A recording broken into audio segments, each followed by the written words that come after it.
le théâtre, c'est pas un art de la réponse, c'est un art de la question. Et c'est ces questions-là qui embrasent le monde que l'on a envie de vous faire partager. Et Racine le fait sur deux territoires qui sont peut-être les deux territoires qui m'importent le plus, à savoir le terrain du politique et celui de la passion amoureuse. Nous sommes dans une tragédie et il y a effectivement folie et mort qui sont au rendez-vous. Mais la mort, dans le théâtre racinien, n'est jamais présentée sur le plateau. On peut le faire, après tout, on pourrait le traiter, mais je ne le ferai pas. Donc on a une chambre qui est le lieu du pouvoir, le lieu où ça se passe. Et ici, dans le cas de Britannicus, ça sera Néron qui sera dans cette chambre. Et un lieu devant lequel on attend, qui est l'antichambre, qui est le lieu de toutes les convergences, de tous les passages.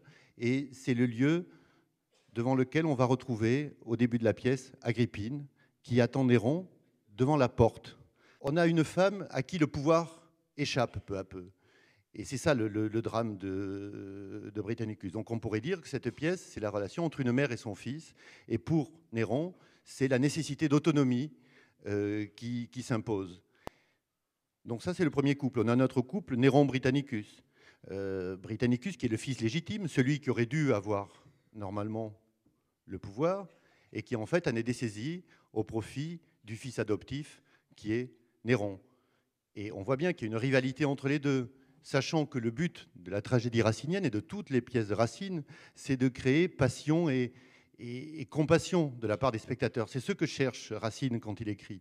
C'est une assemblée du public qui va fondre en larmes et, dans ce mouvement-là, pouvoir se préserver des excès de la passion. Néron, dans sa rivalité avec Britannicus, va faire enlever Junie, qui était normalement promise à Britannicus, et va la faire enlever pour l'épouser. Et c'est peut-être le personnage qui, au départ, le personnage de Junie, est le moins